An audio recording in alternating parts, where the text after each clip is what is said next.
I never imagined that one day I would walk into the house where I grew up, a place that once smelled of baked bread and carried the echoes of my father's laughter, only to feel my entire world shatter in a single glance. My name is Emily. I am 34 years old, and if you had asked me even a few years ago to describe myself, I would have said I was cautious, maybe a little too trusting, but steady. I thought I knew the people I loved. I thought I could read them, like the pages of a familiar book.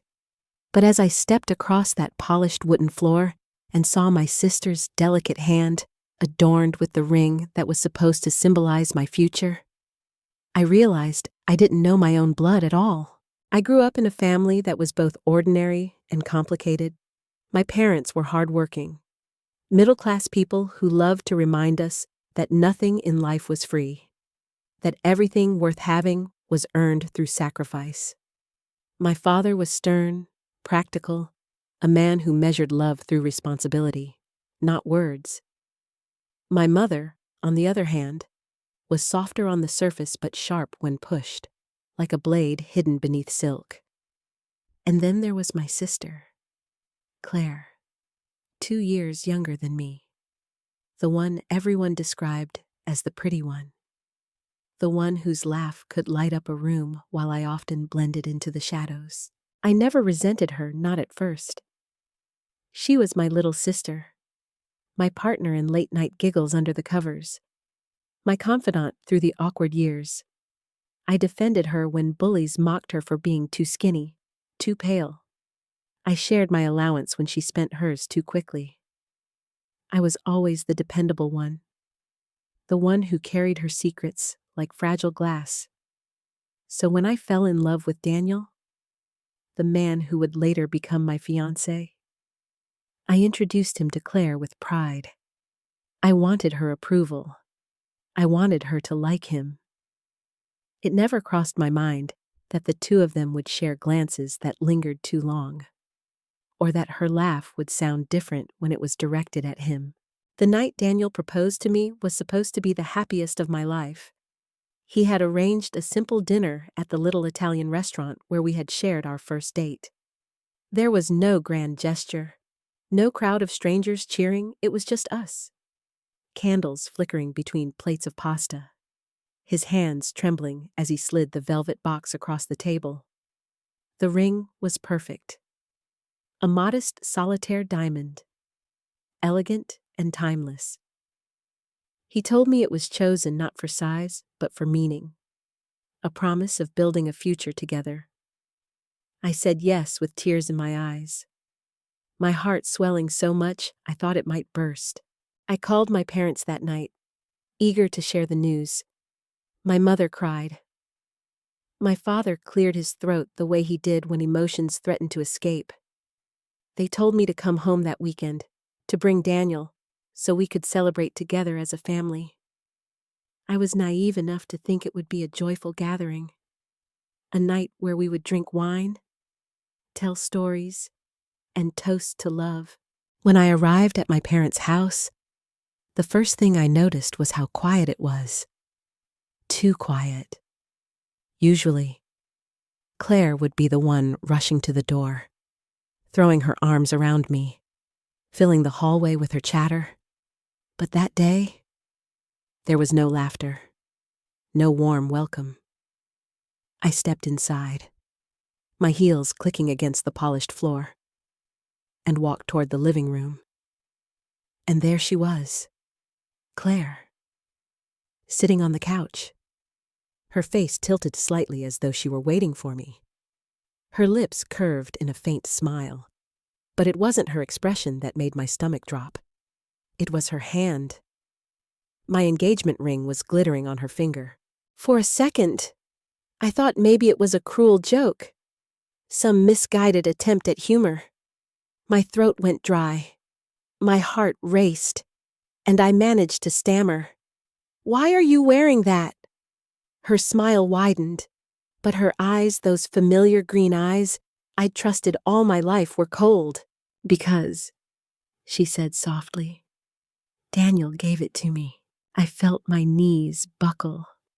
The world seemed to tilt sideways, colors blurring, sound muffled as though I were underwater.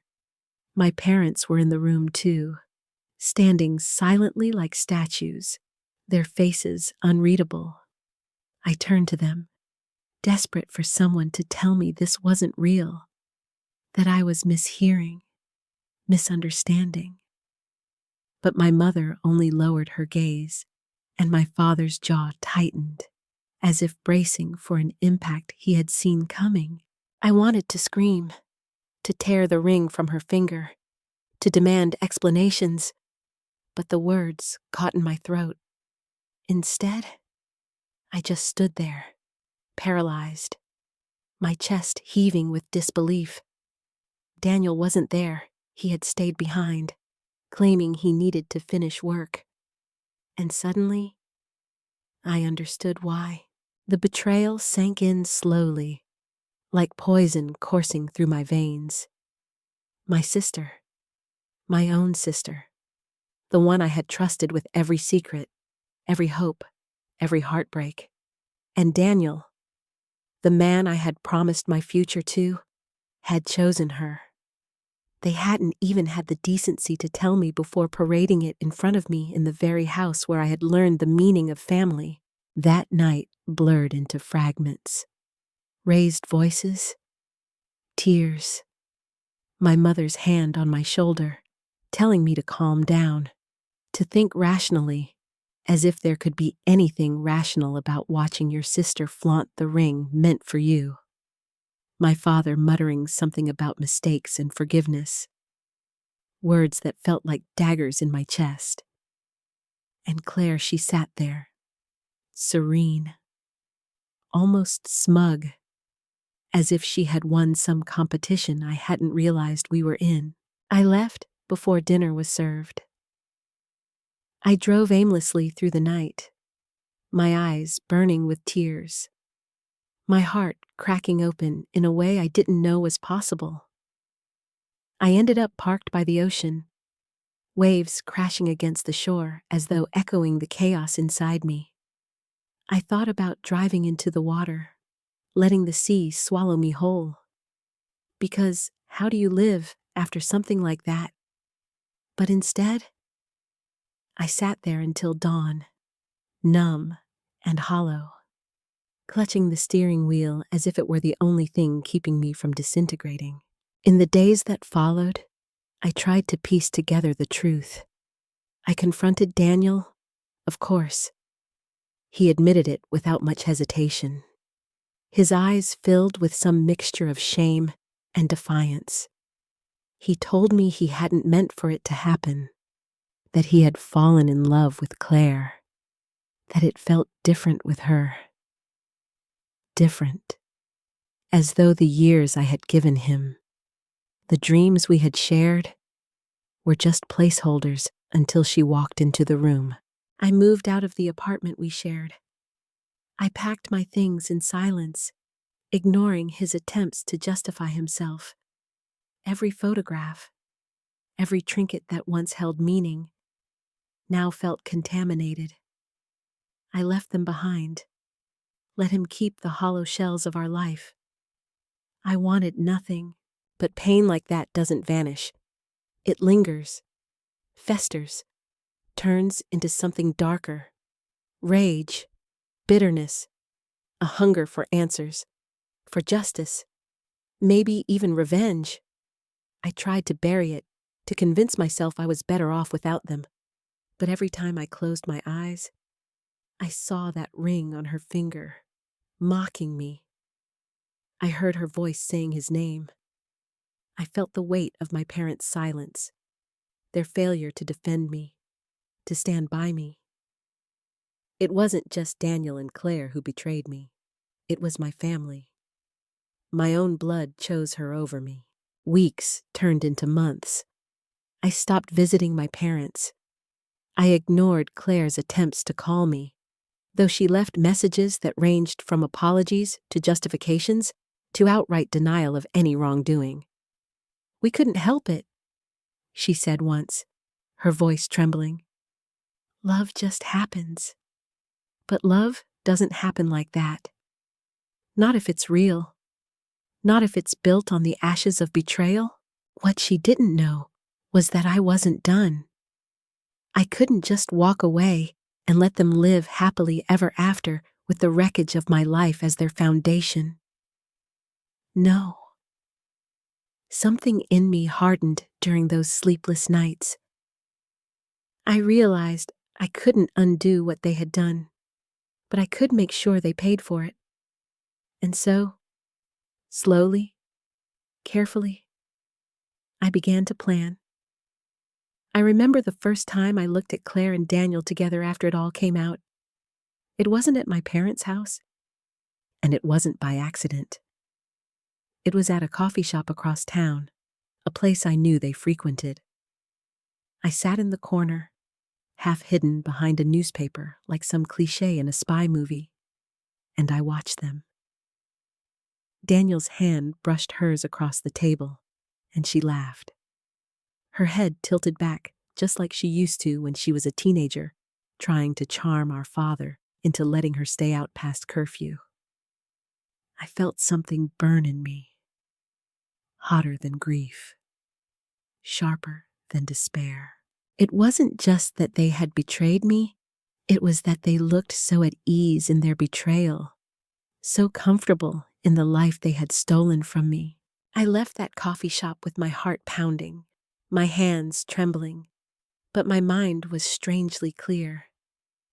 If they thought I was going to fade into silence, to be erased from the story they had rewritten, they were wrong.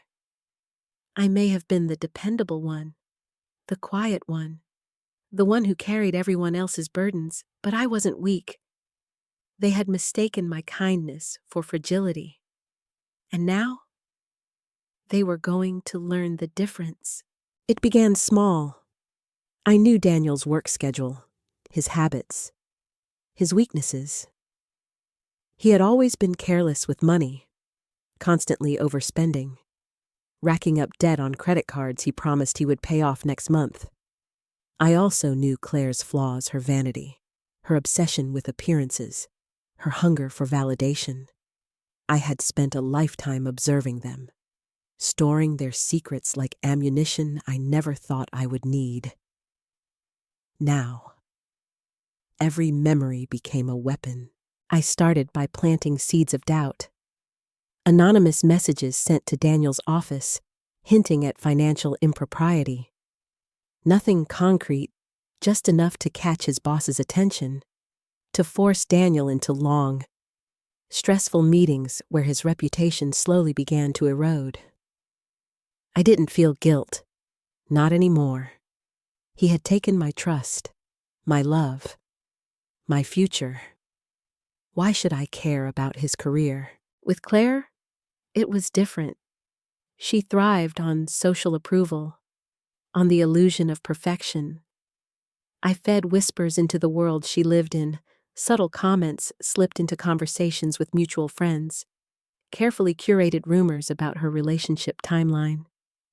People began to wonder if she had overlapped Daniel with someone else, if she was the kind of woman who would betray her own sister. It didn't take long for those rumors to spread, for the sparkle in her social circle to dim. I watched from a distance, my face neutral, my heart pounding with a mix of satisfaction and sorrow. And yet, as much as I tried to keep myself distant, the wounds still bled.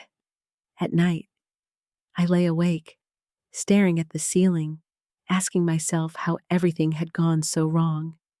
How had I missed the signs? How could my own parents stand by and let it happen?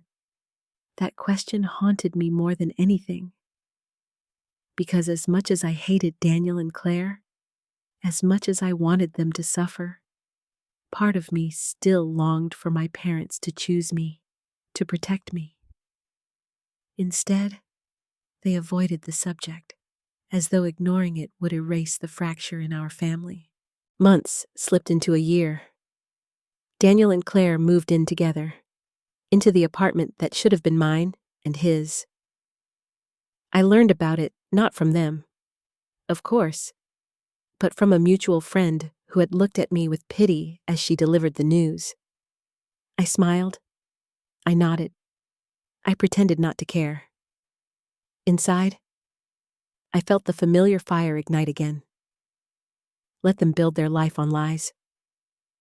I would be there, waiting, watching, ready to pull at the threads until everything unraveled. The unraveling came sooner than I expected. One evening, I received a call from my father. His voice was heavy, weary in a way I had never heard before. "Emily," he said, "we need to talk. Come home." I hesitated. The thought of stepping back into that house, the place where my sister had paraded my stolen future, made my stomach churn. But something in his tone, something almost desperate, made me agree. I drove there the next day, my hands gripping the steering wheel so tightly that my knuckles turned white.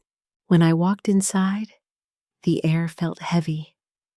My mother sat at the kitchen table, her face pale, her eyes darting to my father as though urging him to speak.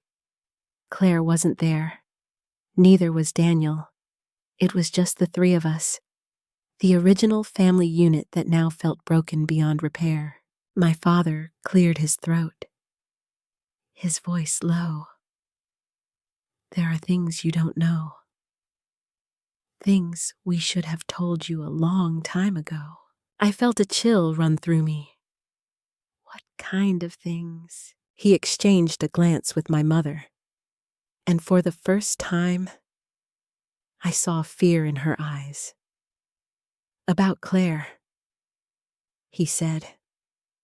"About who she really is." I frowned, confusion twisting my thoughts. She's my sister. What else is there to know? My mother's hands trembled as she reached for mine. "She's not your full sister, Emily. She's not even your half. She's not biologically ours. We adopted her when you were 4. We never told you because we thought it wouldn't matter, that love would be enough. But we should have told you. You had a right to know." The room tilted. My heart pounded in my ears. Adopted. Not my sister. Not my blood. My entire life. I had thought of her as part of me, as someone I was bound to by more than just circumstance. And now, they were telling me she wasn't, that all those years of loyalty, all the times I had defended her, all the nights we whispered secrets in the dark, it was all built on a lie. I pulled my hands away, anger surging through me. "And you kept this from me. You let me believe we were the same, that we shared something unbreakable. You let me bleed for her, sacrifice for her, while she took everything from me." Tears welled in my mother's eyes. "We thought we were protecting you. We thought it didn't matter." But it did matter. It mattered more than they could ever understand. Because in that moment, the betrayal cut even deeper. Not only had Claire stolen Daniel, not only had my parents failed to defend me, but now I realized my entire relationship with her had been built on deception. She wasn't even my sister. She was a stranger they had brought into our home, and I had spent my life giving her pieces of myself she didn't deserve. I left that night with my father's voice echoing after me, calling my name, but I didn't look back. I couldn't. The rage inside me was no longer just about Daniel, or the ring, or even Claire. It was about the lie my parents had woven around me, the truth they had hidden until it was too late. And so, my plan shifted. It wasn't enough to watch Daniel and Claire fall. I needed more. I needed them all to feel the weight of the pain they had inflicted on me. The night after I learned the truth about Claire's adoption, I couldn't sleep. I lay in bed, staring at the ceiling, my mind replaying every memory, every moment I had ever shared with her. Suddenly, so much made sense, the way my mother sometimes looked at her with a strained softness, the way my father always seemed slightly more distant, as if something unspoken lingered between them. I had been blind, or maybe I had just wanted so desperately to believe in the picture-perfect family I thought I had, but knowing the truth didn't lessen the sting of her betrayal. If anything, it deepened it. Claire wasn't my blood, and yet she had been the one to carve into me the deepest wound of all. My sister by choice, not by birth, and the choice had been my parents', not mine. I never got to decide. They had forced her into my life, and then they had chosen her over me when everything came crashing down. I thought about the night Daniel proposed, about the tears in my mother's eyes when I told her the news. Were those tears real, or had she already known the truth, already anticipated what Claire might do? A sickening thought slithered into me. Maybe my parents had always favored her, not despite the adoption, but because of it.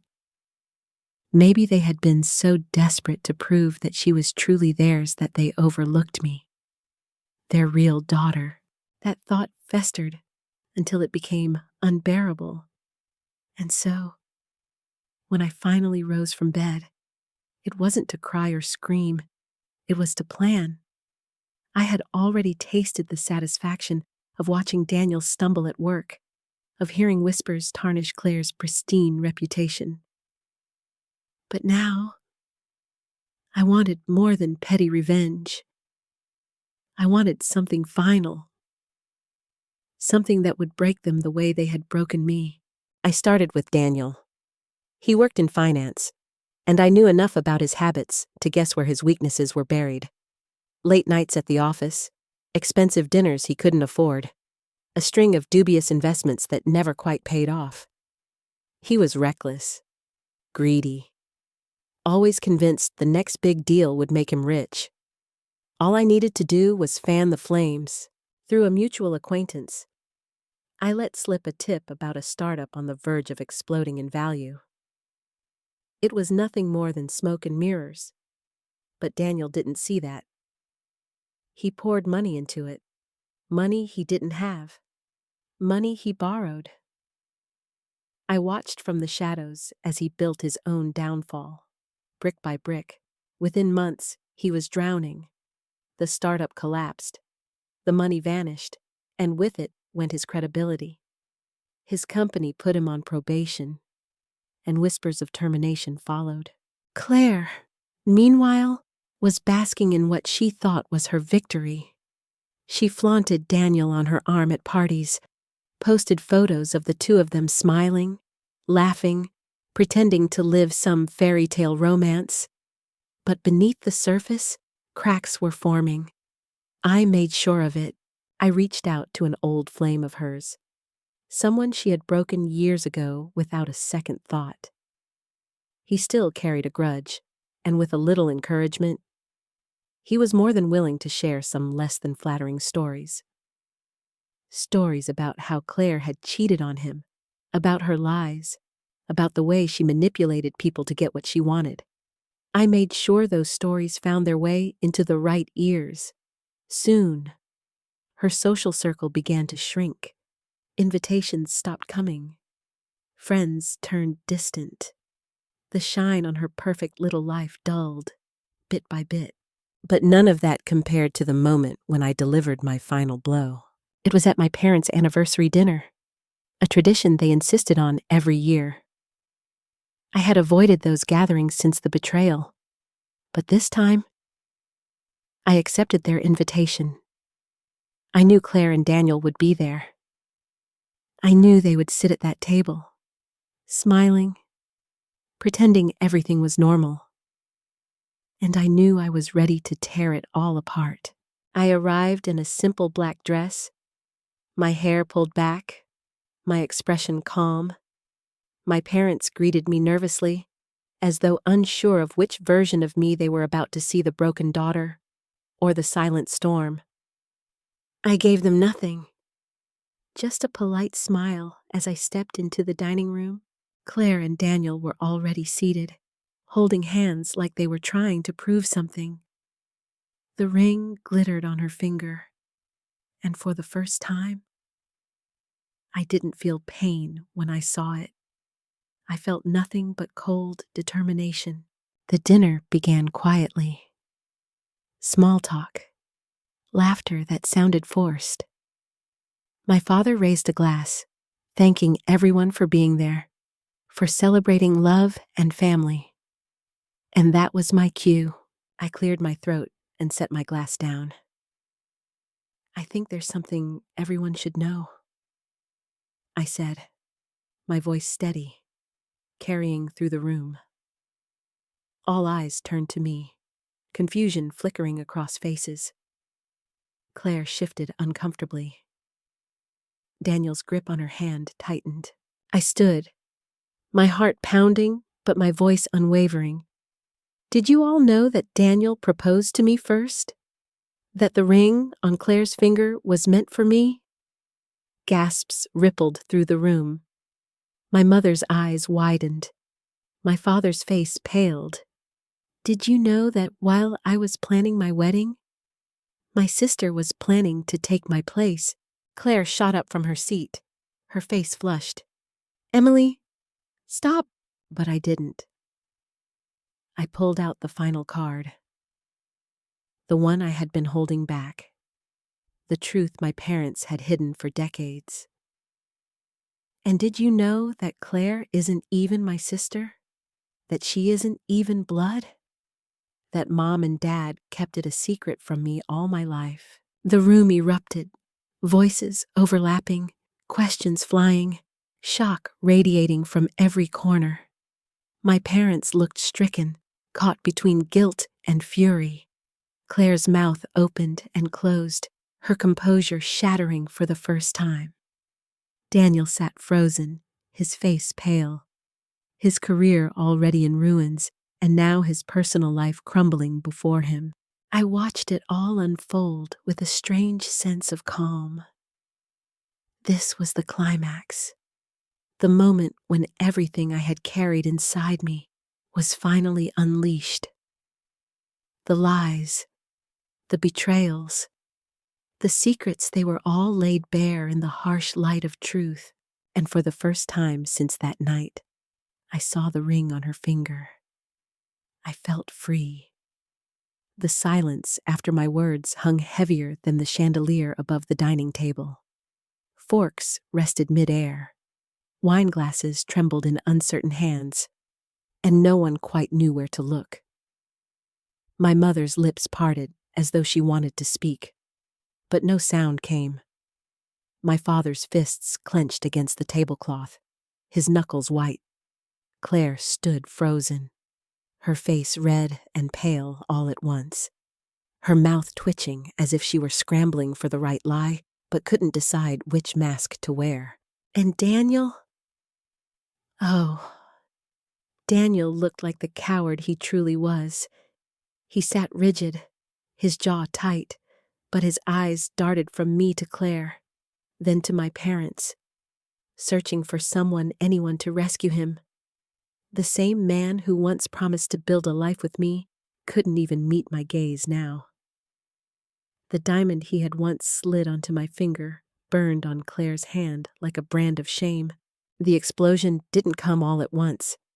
It was slow, like a house fire starting in the walls, creeping through beams until the whole structure collapsed. My aunt, the first to break the silence, muttered something sharp about disgrace. My cousin leaned back, shaking his head as if the drama were too much even for him. My father finally spoke, his voice rough. This isn't the time. Emily. Oh, it's exactly the time? I shot back, The calm in my voice startled even me. I wasn't hysterical. I wasn't broken. I was steel. You've hidden the truth for decades. You let me believe she was my blood, my sister. You let her tear my life apart while you stood silent. You told yourselves you were protecting me, but all you did was abandon me. Claire's composure cracked. She turned to my parents, desperation in her voice. You're just going to let her say this. You're really going to let her destroy me in front of everyone. My father's gaze shifted to her, heavy and unflinching. You destroyed yourself. Claire, the words seemed to stun the room. For years, my parents had bent over backward to protect her, to shield her from consequence. But now, faced with truth too glaring to deny, my father's loyalty finally faltered. My mother broke into tears, her hands trembling as she reached for him, whispering something I couldn't hear. Daniel stood abruptly, the scrape of his chair against the tile like a gunshot. Enough! He snapped. This is ridiculous. He turned to me, his eyes hard but his voice shaking. You think you're some kind of hero here? Emily. You're just bitter. Bitter because I chose her over you. The old me would have crumbled under those words. The old me would have let shame wash over me. But not now. I lifted my chin. You didn't choose her. You chose betrayal. You chose cowardice. And you'll live with that long after I'm gone from this table. Claire grabbed his arm, her voice shrill. Daniel, don't listen to her. She's trying to ruin us. I smiled, then not with joy, but with the grim satisfaction of someone who has finally stopped bleeding. I don't have to ruin you. You've done that yourselves. The room dissolved into chaos. Relatives murmured, some leaving their seats altogether. My mother sobbed into her hands. My father sat rigid, his face a mask of regret. And Claire? She broke. She shouted, screamed, hurled accusations at me, at our parents, even at Daniel. She said I had always been jealous, that I was nothing without her, that I needed her glow to feel like somebody. Her voice cracked, her tears smudging her perfect mascara, and still no one defended her for the first time. I saw her stripped bare, not the dazzling, charming sister everyone adored, but the small, desperate girl who had clawed her way into our family, always terrified of being left behind. And in that moment, I almost pitied her. Almost. I left before the night ended, the sound of raised voices chasing me out the door. The cool air hit my skin like baptism, washing away years of silence and swallowed pain. I walked to my car, my heels striking the pavement with certainty. For the first time in months, no, in years, I felt whole again. The aftermath was swift and merciless. Word spread quickly through our family, then through friends, then beyond. Claire and Daniel became pariahs in circles that once embraced them. His career crumbled beyond repair. Her social reputation never recovered. They clung to each other for a while, bound together not by love, but by mutual ruin. Eventually, even that cracked. The last I heard, Daniel left her when his debts swallowed him whole. Claire tried to rebuild, but the shine was gone. As for my parents, our relationship was never the same. They tried to mend it, to explain that they had acted out of fear, that they hadn't wanted me to feel different or unloved. But trust, once broken, doesn't mend so easily. I forgave them eventually, not for their sake, but for mine. Carrying hatred is a weight that eats you from the inside out. But forgiveness doesn't mean forgetting. Some fractures remain, etched into the foundation of who we are. And me, I survived. I more than survived, I reclaimed myself. The betrayal nearly destroyed me, but it also stripped me of illusions. It forced me to see the truth of people, to understand that love without loyalty is nothing, that family without honesty is hollow.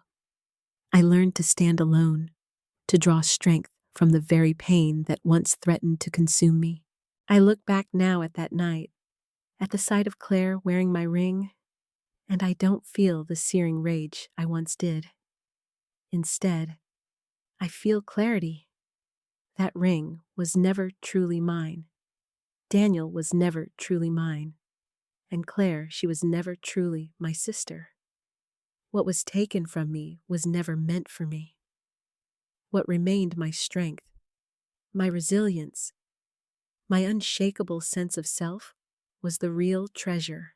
So, to those listening, I'll say this betrayal cuts deep, but it also reveals, it shows you who people truly are. And once you see that truth, you can never unsee it. You can either let it destroy you, or you can let it set you free. I chose freedom. If my story has touched you, if you've ever faced betrayal, or carried secrets that tore at your soul, I want you to know you're not alone. Share this with someone who might need the reminder that pain can transform into power. And please like this video, subscribe for more stories from my heart to yours, and leave a comment below. Tell me your truth, your survival, your lesson, because our stories deserve to be heard.